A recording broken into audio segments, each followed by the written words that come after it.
आदि तीर्थंकर श्री आदिनाथ भगवान की, श्री 24 तीर्थंकर भगवान की, संत श्रोमणी अध्यात्म योगी आचार्य गुरुवर्ष विद्यासागर जी महाराज की, अहिंसामय विश्व धर्म की,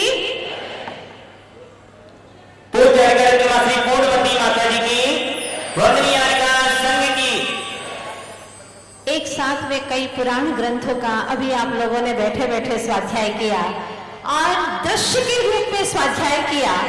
जी हाँ, जब ऐसे ऐसे कार्यक्रम समाज के बीच होते हैं, धार्मिक उत्सव आते हैं, तो लगता है कि समाज जीवित है, जी रहा है समाज।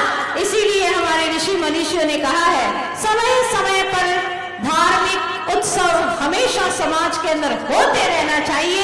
यह समाज की जागृति का, जीवंतता का प्रतीक माना गया है।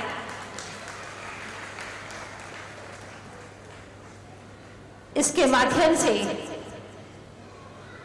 ज्ञान की प्राप्ति भी होती है, मनोरंजन के साथ साथ में आत्मरंजन होता है, परिणामों में विशुद्धि आती है और हमें भी सत्पथ पर चलने का भाव बन जाता है। ये निश्चित है, पढ़ना और पढ़ने के साथ साथ में साक्षात दृश्य को देखने में बहुत शीघ्रता से हमारे भीतर में भावों में विशुद्धि आती है। जैसे कोई रेडियो से सुने और एक दूरदर्शन पर दृश्य सहित देख करके सुनता रहे, उसमें बहुत अंतर पड़ता है। ऐसे ही ऐसे कार्यक्रम के माध्यम से, और बहुत कम समय की तैयारी थी, 2-3 दिन की तैयारी में बहुत अच्छे से बेहतरीन यहाँ पर सभी कलाकारों ने अपनी अपनी प्रस्तुति यहाँ पर पेश की है। विशेष पुण्य का उदय होता है तब कहीं हमारे भीतर में धर्म के प्रचार प्रसार की भावना जागृत होती है। आचार्य भगवान कहते हैं, सत्य भी हो दी मित्तो भी जाए दे तहा सत्तो, कम विवाद वसा दो ऐसो संसार सद्भावो। शत्रु भी मित्र हो जाता है और मित्र भी शत्रु हो जाता है। जब पुण्य का उदय आता है तो शत्रु तो कट्टर शत्रु हो जाता है, लेकिन मित्र भी शत्रु हो जाता है जब पाप का उदय आता है। और जब पुण्य का उदय आता है तो शत्रु भी हमारा मित्र हो जाता है, शत्रु भी हमारा मित्र हो जाता है और मित्र भी शत्रु हो जाता है पाप के उदय से। ऐसा ही होता है, पूरे समय पाप और पुण्य का खेल हम अनुभव करते रहते हैं, देखते रहते हैं। संसार में जितने भी ये प्राणी दिखाई दे रहे हैं, सब पाप और पुण्य के खिलौने के भांति जीवन जी रहे हैं। जैसा कर्म इन्हें खिला रहा है वैसे खेल रहे हैं, क्योंकि अपना आत्मिक पुरुषार्थ नहीं करता। आचार्य भगवान कहते हैं कि जिसने अपना इंटेंशन नहीं बदला, उसका टेंशन मिटने वाला नहीं है। मेडिसिन चाहे कितनी ही खा लो, अगर मेडिटेशन नहीं करोगे तो तुम्हारे जीवन में परिणामों की विशुद्धि आने वाली नहीं है। और वह मेडिसिन भी साता में परिवर्तित करने वाली नहीं है, असाता को साता में नहीं बदल सकती। और जब तक असाता साता में नहीं बदलेगा तब तक हम अपने जीवन में आनंद की, निरोगता की अनुभूति नहीं कर सकते, स्वस्थता की अनुभूति नहीं कर सकते। इसीलिए सर्वश्रेष्ठतम उपाय है हम अपना इंटेंशन बदलें और मेडिसिन के पहले मेडिटेशन करना सीखें। अगर हम अपने जीवन में मेडिटेशन करना सीख जाते हैं और जो पूर्वाचार्यों ने कहा है उनके अनुसार अगर हमारे कदम उनके पथ के अनुयायी बन जाते हैं तो निश्चित तौर पर हमारे जीवन का सारा पाप पुण्य में परिवर्तित निश्चित हो सकता है, होगा ही होगा। इसके लिए आज समय काफी हो चुका है, लेकिन आप लोगों को बताना चाहती हूँ कि कुछ लोग ऐसे होते हैं दुनिया के अंदर जो लकड़ी की गाड़ी लेकर के आते हैं और लकड़ी की ही गाड़ी लेकर के जाते हैं। दूसरे कुछ ऐसे लोग हैं जो लकड़ी की गाड़ी लेकर के तो आए थे लेकिन रत्नों की गाड़ी लेकर के जाते हैं। आए तो थे लकड़ी की गाड़ी लेकर के, लेकिन जाते हैं तो रत्नों की गाड़ी भर करके ले जाते हैं। तीसरे लोग ऐसे हैं जो रत्नों की गाड़ी लेकर के आते हैं और रत्नों की ही गाड़ी लेकर के जाते हैं। पर चौथे कुछ ऐसे लोग हैं जो रत्नों की गाड़ी लेकर के तो आए थे किंतु साथ में लकड़ी की गाड़ी लेकर के जाते हैं। ये क्या बात है, कौन सा सिद्धांत है यहाँ? आचार्य भगवान कहते हैं ये सिद्धांत है। पहला है जो लकड़ी की गाड़ी लेकर के आया और लकड़ी की ही गाड़ी लेकर के गया, मतलब पापानुबंधी पाप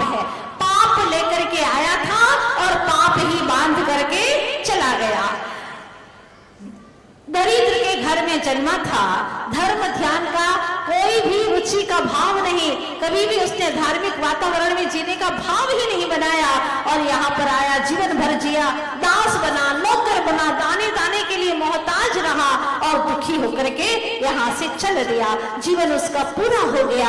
ये है पापानुबंधी पाप।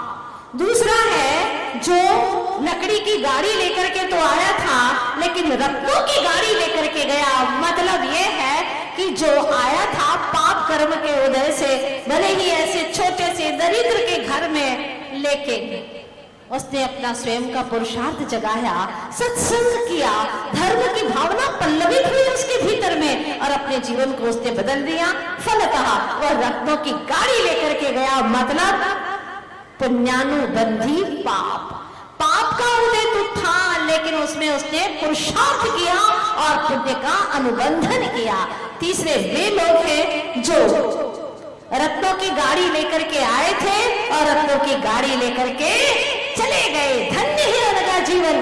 पुण्य के उदय से आए थे इस धरती पर, जैन कुल में आए, उत्तम कुल प्राप्त हुआ, जिनेंद्र भगवान का चरण सानिध्य मिला, सद्गुरुओं की संगति की उसने, सत्शास्त्रों का अभ्यास किया, परिणामों की विशुद्धि की और इसके साथ में संयम को धारण करके अपने नर जीवन को सार्थक कर दिया। ऐसे लोग जो कि रत्नों की गाड़ी लेकर के आए थे और रत्नों की गाड़ी लेकर के चले गए। पर कुछ लोग ऐसे हैं जो बहुत कुछ देखे जाते हैं। हम लोग देखते हैं, पता नहीं आप कौन सी कोटि में हैं, जरा एक बार अपने गिरेबान में झांक करके देख लीजिएगा। चौथे लोग वे हैं जो रत्नों की गाड़ी लेकर के तो आए थे किंतु जाते जाते लकड़ी की गाड़ी ले जाते हैं। तीव्र पुण्य के उदय से आए थे जैन कुल में, सब कुछ पाया, धन दौलत वैभव प्रसिद्धि ख्याति निरोग शरीर, मित्रों की हमदर्दी, अपने लोगों का घिराव, सब कुछ उसने हासिल किया। लेकिन यहाँ आने के बाद में सप्त व्यसनों में अपना जीवन बर्बाद कर दिया। अरे अभी एंजॉय नहीं करेंगे तो कब करेंगे? और ऐसा विचार करके अपने समूचे जीवन को सप्त व्यसनों में लथपथ कर दिया। जब अंतिम समय आया तो कुछ कर ही नहीं पाया, सोच भी नहीं पाया और कहा ऐसा का ऐसा ही खाली हाथ चला गया। मतलब रत्न द्वीप में आया था लेकिन कंकर पत्थर बटोर करके ले गया। कितना हतभागी है, दुर्भागी है कि वह आया था कितने सातिशय पुण्य को लेकर के, लेकिन यहाँ आकर के कुछ किया ही नहीं। पुण्य में बेभान हो गया, पुण्य की आसक्ति में इतना बेभान हो गया, सद्बुद्ध भूल गया। माता ने कहा, पिता ने कहा, बेटा चलो चलो सत्संग करो, बहुत अच्छा, वहां पर बहुत आनंद आएगा। अरे माँ तुम ही जाओ, मेरे पास में तो है ना, ये है मेरे पास में मोबाइल में, तो यहीं पर आनंद ले लूंगा, आप जाइए।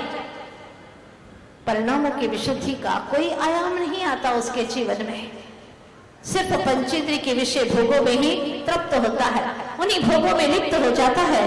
जैसे कि कीचड़ का कीड़ा, विष्ठा का कीड़ा, उसको विष्ठा ही अच्छा लगता है, उसको मल ही अच्छा लगता है, चाहे कितना ही बाहर निकालने की कोशिश करो लेकिन वो निकलता नहीं, उसी में अपना मुंह डालना चाहता है। उसी प्रकार से जो भोगों में लिप्त हो जाता है उसको वहीं पर अच्छा लगता है। ऐसे लोग हैं। अभी पुण्य का उदय तो है लेकिन सोच विचारों में कोई तरक्की नहीं है, घटिया सोच के लोग हैं। पर फिर भी कहते हैं ना, एक कहावत है, जब तक तेरे पुण्य का बीता नहीं करार तब तक तुझको माफ है चाहे औगुल करे हजार। अभी आपने देखा था, एक तरफ रुपया पैसा है, दूसरी तरफ धन है, एक दूसरी तरफ धर्म है, एक तरफ धन है, एक तरफ एलोपैथी है, दूसरी तरफ आयुर्वेदिक है, एक तरफ पाश्चात्य विकृति है, दूसरी तरफ भारतीय संस्कृति है। बेशक आप सभी लोगों ने अच्छी चीजों को ही पसंद किया होगा, लेकिन करते क्या है? पसंद तो आप अच्छा करते हैं लेकिन करते क्या है? जीवन में क्या कर रहे हैं, महत्वपूर्ण वो है। जब पाप और पुण्य के बीच में लड़ाई हो गई, पाप ने कहा कि मैं बड़ा हूं, पुण्य ने कहा नहीं मैं बड़ी हूं, मैं बड़ा हूं, मैं बड़ा हूं। पुण्य ने कहा मैं बड़ा हूं, तुम किसी को भी पूछ लो, जग जाहिर है कि पुण्य बड़ा है, बड़ा है, बड़ा है। पाप ने कहा चुप बैठ। मैंने कहा ना कि पाप बड़ा है मतलब बड़ा है। कैसे बड़ा है पाप? बताओ तो सही तुम मुझे, कैसे बड़े हो तुम? पाप ने कहा कि देखो माना कि सारी दुनिया मुंह से कहेगी कि पुण्य बड़ा, अगर मैं भी अभी आपसे पूछूं कि पाप और पुण्य में बड़ा कौन, तो आप क्या जवाब देंगे? पुण्य ही बड़ा है। हाँ, इसमें क्या संदेह, पुण्य ही बड़ा है। लेकिन कहना अलग चीज है और करना अलग चीज है। भले ही लोग तुम्हें चाहते हैं, पुण्य को चाहते हैं, पुण्य की बड़ाई करते, पुण्य की महिमा गाते, पुण्य की भजन गाते हैं, पुण्य की क्रियाएं तक करते हैं, लेकिन करते तो पाप ही है, करते तो पाप है। ज्यादा से ज्यादा 24 घंटे में आपसे पाप होता है कि पुण्य होता है? बताइए, पाप ही हो रहा है। पाप कर रहे हैं, जानबूझ करके कर रहे हैं, बुद्धिपूर्वक कर रहे हैं। तो बात समझ में आ जाती है पुण्य को कि बात तो सच है, भले ही लोग मुझे चाहते हैं लेकिन करते तो पाप है। क्या होता है पाप पुण्य का खेल? मैंने ग्रंथ में बहुत सुंदर यह घटना सुनी थी कि करोड़पति सेठ का बेटा, बड़ा सीधा साधा, एक दिन उसने क्या देखा कि चोर को लेकर के जा रहे, सिपाही बांध करके लेकर के जा रहे। मुनीम से उसने पूछा, सेठ के पुत्र ने, ये क्या हो रहा है, क्यों लेकर के जा रहे हैं उसको जेल ले जा रहे हैं। तो उसको पता नहीं क्या मन में सूझा और जिद कर बैठा कि मुझे भी ऐसी बेड़ियां ही पहनना है और जेल जाना, बेड़ियां पहनना और जेल जाना। अरे कैसे हो तुम, क्या करोगे जेल जा करके? नहीं, मुझे तो जाना है। मैंने अपने जीवन में सारी सुख सुविधाएं भोग ली है, सब भोगा, लेकिन मैंने आज तक बेड़ियां नहीं पहनी है। मुझे तो बेड़ी पहनना ही पहनना है, पहना मुझे बेड़ियां, नहीं तो मेरे अन्न जल का त्याग है। अब जिद तो पड़ा, क्या करे, कुछ समझ में नहीं आता। मुनीम था चालाक और सेठ से ईर्ष्या भी करता था। उसने सोचा कि अगर साधारण मार्ग से अगर उसको मैंने बेड़ियां पहना दी तो सेठ रिश्वत दे करके उसको छुड़ा देगा, तो कोई ऐसा काम करो जिससे कि वो अच्छे खासे परेशानी में पड़ जाए, उलझ जाए। तो वो कहता है, मुनीम एक उपाय है। क्या उपाय? जल्दी बताओ, मुझे तो बेड़ियां पहनना है, बस ऐसी बेड़ियां पहनना है। तो एक काम करो, राजा की पगड़ी को तुम फेंक दो, उछाल दो राजा की पगड़ी को और 2-4 चाटे मार दो राजा को, बस इससे अच्छा और कोई उपाय नहीं है। ऐसा अगर तुम करोगे ना तो निश्चित तुमको बेड़ी पहना दी जाएगी, पक्की बात है, और तुम्हारी मनोकामना पूर्ण हो जाएगी। उसने कहा बहुत अच्छा है, तो मैं कर ही लूंगा। और सेठ पुत्र था, उसको कौन रोकने वाला था, सभी को विश्वास था। जैसे ही उसने मौका देखा और राजा की पगड़ी को, जो एक मुकुट होता है उसमें पगड़ी जैसा, तो उसने उसको उठा करके फेंक दिया, फेंका और 2 चांटे लगा दिए। राजा का अपमान, मतलब सारी प्रजा का अपमान है, घोर अपमान, घोर अपमान। तत्काल उसको पकड़ने का आदेश दिया, पर जो ही मुड़ करके उस पगड़ी को उठाने का प्रयास किया तो क्या हुआ, उस पगड़ी के अंदर से 2 हाथ की काली श्याम नागिन निकली। तो जैसे ही देखा तो सांप देख करके राजा तो भौचक्का रह गया। ये क्या? बोला, ये अपराधी नहीं, ये अपराधी नहीं है, तो देवता है, देवता। इसने मेरी जान बचाई है, मेरी जान बचाने वाला वो मेरा अपमान नहीं किया, उसने तो मेरी जान बचा दी है, ये मुझे तो प्राणों को देने वाला है। इसको शाही सम्मान के साथ में हाथी पर बिठा करके उसको घर पहुंचाया जाए, उसको पुरस्कार दिया जाए और 10 गांव की जागीरदारी उसे सौंप रहा हो। राजा बड़ा खुश हुआ। अगर तुम ऐसा नहीं करते, चांटे नहीं मारते, पगड़ी नहीं उतारते, क्योंकि मैं तो पगड़ी उतारने देता नहीं, तुमने चांटे मारे, पगड़ी उतारी, फेंक दी तुमने, तो तुमने मेरी जान बचा ली। बेटा, बहुत बड़ा काम किया तुमने। यहाँ पर वो पंक्तियां याद आती हैं, जब तक तेरे पुण्य का बीता नहीं करार, तब तक तुझको माफ है, चाहे अवगुण करे 1000। अब देखिएगा, एक तरफ कंस ने कृष्ण को मारने का प्रयास किया, हाँ, श्री कृष्ण जी को। प्रद्युम्न को उनके सौतेले भाइयों ने 16 बार जान लेने का षड्यंत्र किया, लेकिन सब विफल हुए, क्योंकि जब तक पुण्य है, सुरक्षा कवच मजबूत है, मारने वालों के तीव्र पाप का बंध ऐसा होगा कि अनंत अनंत जन्म भटकते रहेंगे, लेकिन उनको संसार का किनारा मिलने वाला नहीं है, बल्कि उसका पुण्य तो और प्रबल होता चला जाता है, क्योंकि जितना षड्यंत्र होता है, उपसर्ग होता है, उतनी वो विशुद्धि बढ़ाता है और उसके बल पर वो अपने जीवन का पुण्य साथी से गाढ़ा करता चला जाता है। अब क्या हुआ देखिएगा, एक तरफ रावण था, रावण ने भी सीता को अपनी रानी बनाने का मन में दुर्विचार किया था, लेकिन रावण को इस दुर्विचार के फल से नरक में जाना पड़ा और सेठ पुत्र को दंड भी नहीं मिला। क्यों? क्योंकि पुण्य अभी तीव्र है। अब सेठ पुत्र था, आप लोग कहोगे कि फिर क्या हुआ, फिर क्या हुआ, कहानी अभी पूरी तो हुई ही नहीं है। फिर एक दिन सेठ पुत्र ने फिर जिद की, फिर मुनिम से कहा, देखो मुझे अभी तक आपने बेड़ी पहना ही नहीं, मेरी तो तब मनोकामना शेष रह गई, मुझे तो बेड़ी पहनना ही पहनना है। अब बताओ कोई ऐसा उपाय जिससे मैं बेड़ी पहन सकूं, मेरी इच्छा पूर्ण हो जाए, जीते जी मेरी इच्छा पूरी करवा दो। वो गिड़गिड़ाने लगा। तो मुनिम ने सोचा, वैसे भी उसको सेठ के प्रति बड़ी ईर्ष्या थी और उसका बेटा अगर फांसी की सजा उसको मिलेगी तो उसको बड़ा मन था कि मेरे जीवन में वो खुशी का दिन होगा और फिर सारा जितना भी सेठ का धन है मैं बैठा बैठा खाता रहूंगा, कौन है उसके आगे पीछे। ये विचार करके उसने कहा, देखो एक काम है, वो तुम करोगे तो जरूर तुम्हें बेड़ी पहनने को मिल जाएगी। क्या करो? देखो एक उपाय है बहुत अच्छा। राजा जब झरोखे में बैठे ना, तो उस वक्त जब वो झरोखे में बैठेगा तो राजा को तुम धक्का देकर के नीचे गिरा देना। जब राजा गिरेगा तो पक्की बात है, सिपाहियों से तुमको बांध बुढ़ा करके और बेड़ियां पहना दी जाएगी, तुम्हारी इच्छा पूरी हो जाएगी। इसीलिए तुम ऐसा करो, जब राजा हवा खाने के लिए झरोखे में बैठेगा ना, तुम कैसे भी करके मौका पा करके राजा को नीचे गिरा देना।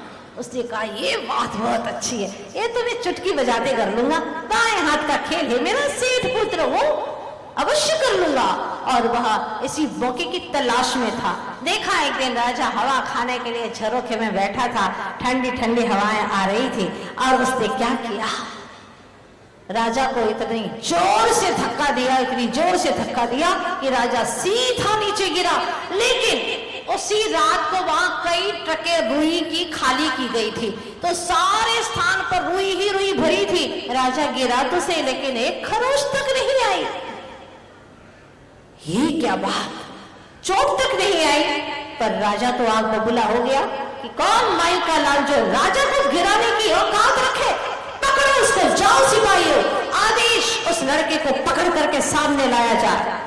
लड़का आया, वो मुंह खोले, इसके पहले ही क्या घटना घटी कि जिस झरोखे पर राजा बैठा था, महल का वो एरिया, वो स्थान टूट करके धड़ाम से नीचे गिर गया।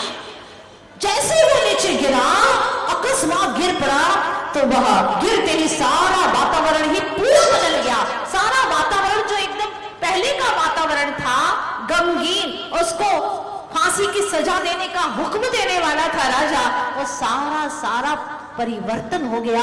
और जैसा ही देखा, अब तो राजा ने उसको बहुत आत्मीय दृष्टि से निहारा, देखा और पास में जाकर के उसके तो पैर ही पकड़ लिए, चरण छू लिए कि तुम तो मेरे लिए देवता बन करके आए हो और पता नहीं तुम कितनी बार पहले भी तुम्ही ने मुझे बचाया था, इस बार भी तुमने मुझे बचा लिया।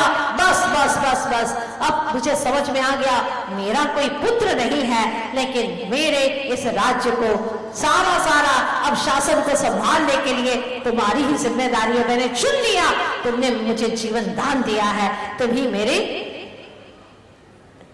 इस सारे शासन के अधिकारी हो और आज से ये सारा जो राज्य है वो मैं तुम्हें दे रहा हूं। बस मेरे पुत्र की भांति तुम यहाँ पर रहो। बात समझ में आ रही है आपको? हाँ, कहा तो वह मारने का विचार कर रहा था और उसको राज्य दे दिया राजा ने। क्या संसार है, क्या कर्म की दशाएं, कर्म भी बड़े निराले खेल खिलाते हैं। अभी आप लोग जो दृश्य देख रहे थे सब कर्मों की दशाएं हैं और इन सब से विरत हुए अनंत सिद्ध भगवान इन सब से दूर हो गए, कर्म चक्र से दूर हुए और उन्होंने सिद्ध चक्र में अनंत सिद्धों के समूह में अपना शाश्वत काल का स्थान ले लिया। धन्य है प्रभु। बस हमारी भी यही भावना है कि पुण्य के उदय में हमें आँच भी नहीं आती है, लेकिन जब पाप का उदय आता है पता नहीं कहां से आँच लग जाती है। पाप के उदय में कोई हमारे लिए, देखिए बात निश्चित बात है, कहते हैं ना कि कोई मजाक भी करता है तो उसकी गलती समझी जाती है। क्यों? क्योंकि पाप का उदय है। लेकिन पुण्य के उदय में वो गलती भी करे, अरे मजाक कर रहा है, ऐसा कह करके छोड़ दिया जाता है। इस सारे कर्मों की दशाएं हैं। इन कर्मों की दशाओं को देखते हुए समय सार में भी यही विषय चल रहा है। कम में लो कम मम्मी अहमिदी कम च कम मनो कम मम चाहे साखलो बुद्धि। ये कर्म की दशाएं हैं, लेकिन ये कर्म की दशाएं तेरी दशाएं नहीं है। तेरी दशा तो तेरे भावों के अनुसार है। तू जैसा भाव करता है उसके अनुसार नया नया कर्मों का बंधन होता है चेतन। इसलिए सदा सावधान। तो क्या सोचता है कि मैं किसी की आंखों में धूल झोंक दूं और उसके लिए दुर्विचार करता रहूं, उसके लिए गलत गलत सोच बनाता रहूं, उसका पतन का हो जाए, उसका जीवन समाप्त हो जाए, इस तरह का दुर्विचार कर लूं? ध्यान रखना, कर्म बहुत गहरे होते हैं। उसके पास तो जाएंगे उसके कर्मों के अनुसार, लेकिन वो पूरा बदला तुझसे लेने वाले हैं। इसलिए जीवन में कभी भी भूल करके दूसरे के प्रति गलत विचार मत करना। विचार ही नहीं करना, गलत कहना नहीं और गलत उसके लिए करना नहीं। अगर इतना आ गया तो समझ लेना आपने अपने जीवन को बहुत अच्छा बना लिया है, आपने अपने जीवन को समझ लिया है। अब जब तक दुष्कृत्य करते रहेंगे तब तक संसार बना रहेगा। इसलिए दुष्कृत्यों से मुक्त होने का पूरा पुरुषार्थ कीजिए। माना कि अभी तुम्हारा पुण्य कर्म चल रहा है, लेकिन पुण्य कब छूट जाए और पाप धमाका दे जाए कोई भरोसा नहीं है। इसीलिए अपने जीवन के हर क्षण पर, हर मोड़ पर सावधान रहिएगा और अपनी मंजिल को तय करने का पूरा प्रयास कीजिएगा। कहते हैं एक एक कण भरते भरते भर जाता सारा भंडार, एक एक पग चलते चलते आ जाता मुक्ति का द्वार। एक एक कदम चलोगे तो मुक्ति का द्वार अवश्य आएगा और एक एक कण भी भरोगे तो भंडार एक न एक दिन अवश्य ही भर जाएगा। बस इतना ही कहना चाहती हूँ कि जब तक आस नहीं थक पाए, जब तक आश नहीं थक पाए, तुम अपना विश्वास जमा लो। जब तक राज नहीं खुल पाए, तुम अपना आवास बना लो। न जाने कब कफन तुम्हारी आकर मिट्टी को ढक जाए। जब तक श्वास नहीं छिन पाए, तुम अपना इतिहास बना लो, तुम अपना इतिहास बना लो, तुम अपना इतिहास बना लो। अपना इतना अच्छा इतिहास बना लो जो हास्यास्पद न हो, जो पढ़े सुने तुम्हारी गाथा को, ऐसा कुछ इतिहास बना दो। इतिहास बना दो कुछ ऐसा स्वर्णिम गौरवमय गाथा हो, जो सुने तुम्हारी गाथा को, जो सुने तुम्हारी गाथा को श्रद्धा से नत हर माथा हो, श्रद्धा से नत हर माथा हो। कुछ ऐसा काम कर गुजरो, नहीं तो यह जीवन निकलता चला जाएगा। कहा है ना, किसी की 4 दिन की जिंदगी 100 काम करती है, किसी की 4 दिन की जिंदगी 100 काम करती है, किसी की 100 वर्ष की जिंदगी कुछ भी नहीं करती। आते हैं धरती पर बोझ बनते हैं और चल देते हैं। मुझे विश्वास है गुजरात प्रांत के अहमदाबाद नगरी पर आचार्य भगवान गुरुवर श्री विद्यासागर जी महाराज की कृपा झमाझम बरस रही है।